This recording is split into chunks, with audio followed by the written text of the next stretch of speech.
Here we are in Hatch, New Mexico. Going to visit El Pinto's chili fields. Hatch is known for its red and green chili. It's world famous. We've been growing chili down here, our farmer, for over 17 years. And we're excited to taste this new chili crop.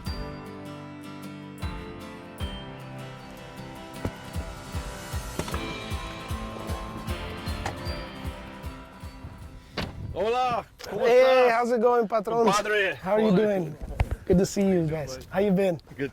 Good, good. Coming to check out the chili fields. ¿Cómo estás, campa? El campo está bonito, está bien. Ya es el tiempo del rojo y del verde. We have both red and green. I'd like to come out here and show you guys what we grew for you this year. This is perfect. Now it's starting to turn red because of the cooler weather coming in. Exactly, yeah. So it made for a Good real nitrogen. decent chili crop. You Good know, nitrogen good base, nitrogen in the soil without having to put any other chemical in it. Some of your all's Lechette and Lechette. a little bit of effective microorganisms and the grace of God. What do you think of that Lechette? Now, you've been using the Lechette now for about 5 years, right? For about 3 or 4 years. Three or Yes, 4 years? it's a great natural fertilizer. You know, Yeah. it makes for healthy plants. As you can see, you know, we've got some spots here where it's a little drier because it's on sandier soil. Mm-hmm. But in all, the plants were in really good health. The peppers look healthy and they have a bright red color and a real good natural flavor to them. As you can see, you know, if we walk into the field a little bit, we have some relatively healthy leaves on our plants. Yeah, especially the top leaves. Yep, look at these, beautiful. This year we have a really nice load off of these. We've noticed with using the Lechette and the EM and all that, it's helped enhance the color of the chili. Have you noticed I that? believe it has, yes sir, it sure has. If we compare it to other fields that haven't had any EM on them, it seems to be a lighter, duller red color. It makes for a brighter red, prettier chili. This is the vein of the chili here, and this is where all the heat is produced in the chili. It's not in the seed, it's actually on this vein here.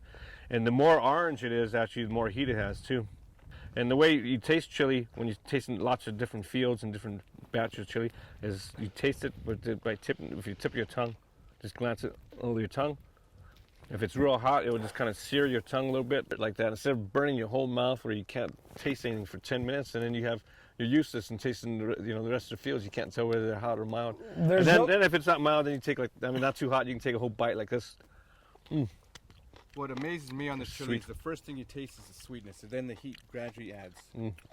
You know, this stuff that I'm growing for you guys is, this mild here is called the 6-4, and it's one of the most original seeds around. This seed has been around for about 60 or 70 years. They call that a heritage seed, and it's over 40 years old. It's an heirloom seed is what it is. Yeah, this specific variety here is one of the most original Hatch, New Mexico seeds that you can find for mild.